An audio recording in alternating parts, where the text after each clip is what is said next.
Di masa damai, pastikan engkau mempergunakan waktu yang ada untuk mulai membangun sesuai dengan pola.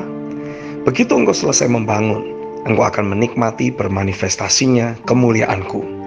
Terangku akan selalu ada atasmu, walau seluruh dunia sedang diselimuti kegelapan. Bahkan aku akan memakai engkau untuk menyingkirkan kegelapan yang menaungi bangsa-bangsa dengan memakai terang kemuliaanku yang ada atasmu. Itu adalah pernyataan roh yang sudah beberapa kali Tuhan nyatakan kepada saya.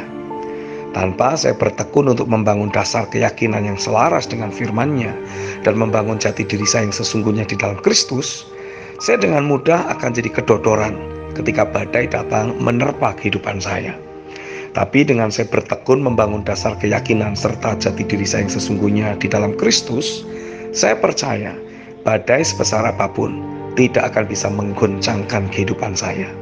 Di saat badai menerpa, Yesus justru tertidur di perahu yang ia tumpangi. Matius 8 ayat 23-27. Sumber masalah yang hingga kini banyak dialami oleh orang percaya sesungguhnya bukanlah godaan iblis, tapi belum berubahnya nature dari pikiran kita. Dengan nature dari pikiran kita masih membawa pola dunia ini, dengan mudah iblis menemukan adanya celah untuk dia masuk dan menggoda.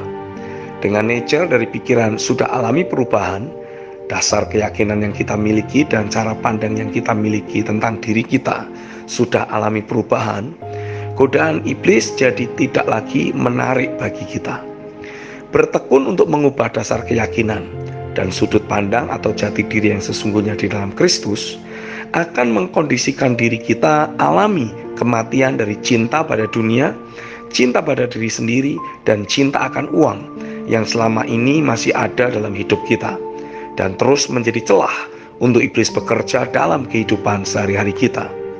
Ketika para pemimpin berfokus untuk terus membangun dasar keyakinan jemaat yang ada dalam pengayomannya, membangun hidup mereka di atas dasar jati diri mereka yang sesungguhnya di dalam Kristus, akan terjadi suatu reformasi besar atas gerejanya. Jemaat tidak lagi hidup dalam kendali atau ikatan sistem dunia ini. Sebaliknya, mereka justru akan menaklukkan dunia ini, menghadirkan realita kerajaan dalam kehidupan sehari-hari mereka, memastikan terjadinya perubahan di masyarakat, terobosan atas kota-kota dan bahkan bangsa, pemulihan atas setiap individu dan keluarga. Hingga sekarang, kondisi kebanyakan jemaat adalah sama seperti kondisi janda di Sarfat yang siap menghadapi kematian. Tapi para pemimpin harus jadi sama seperti Elia yang menanamkan firman dan keyakinan yang ia terima dari Tuhan untuk terbangun dan bermanifestasi dalam hidup jemaatnya.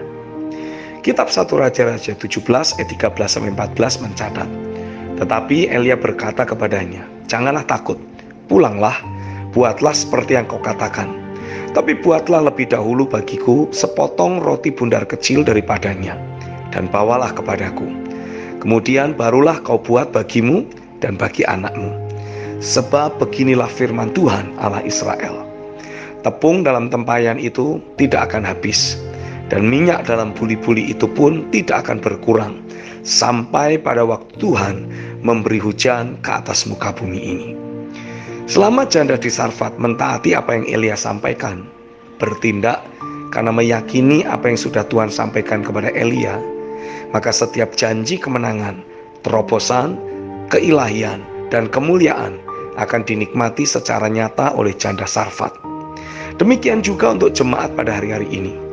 Selama jemaat meyakini apa yang pemimpinnya yakini dan terus bertindak sesuai dengan keyakinan yang sudah terbangun tersebut, sesuatu yang ilahi dan penuh kemuliaan akan selalu terjadi dalam hidup jemaat.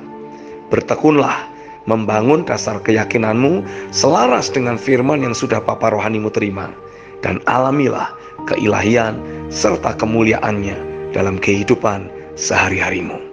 Amin.